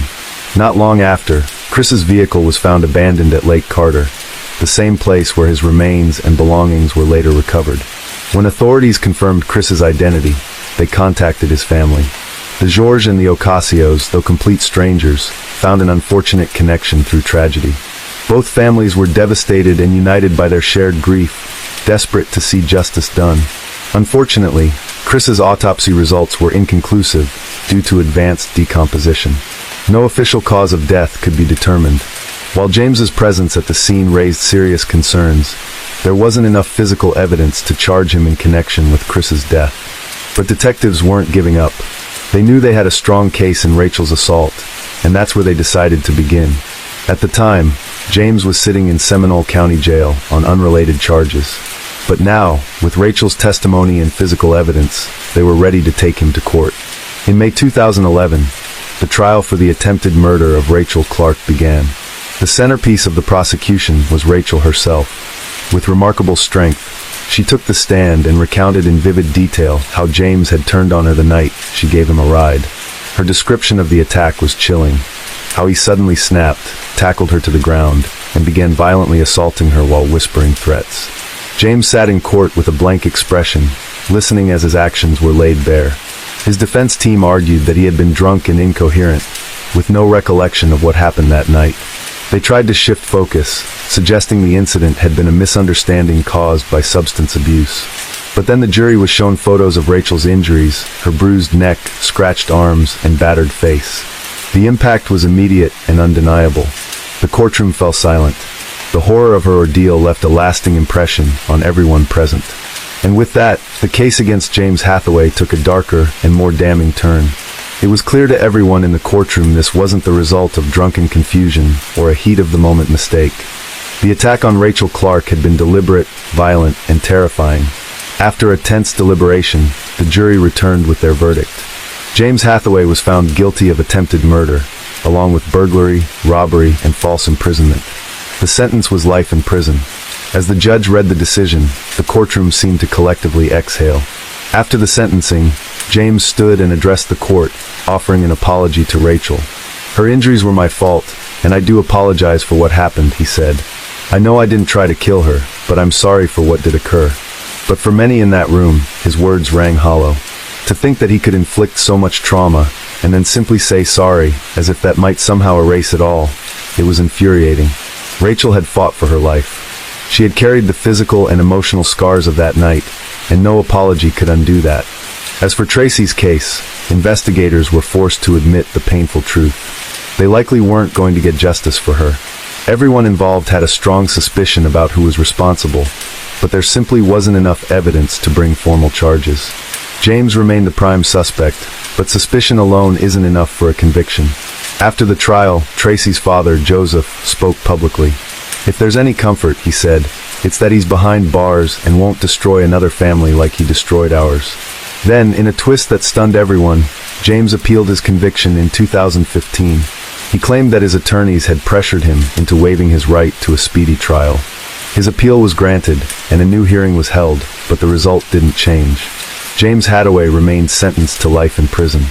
15 years have passed since Tracy was last seen leaving the Florida tap room, a place she knew and loved. No calls, no texts, no sightings, nothing. Her disappearance has left a gaping hole in the lives of her parents, Joseph and Liz, who continue to fight for answers. They've lived with heartbreak, fear, and hope, often all at once. Joseph still struggles with guilt. He often thinks back to the night Tracy went out alone. In his heart, he believes that if he had been with her, things might have turned out differently. But this wasn't his fault. No one could have predicted what was going to happen. If blame belongs anywhere, it's with James. But without solid evidence, justice remains out of reach. Despite everything, Case 7. It was just after 4 in the morning when a loud noise broke the silence in a quiet neighborhood in Melbourne. A mother woke up, startled by the sound of glass shattering. Something didn't feel right. She quickly got out of bed and rushed down the hall to her daughter's room.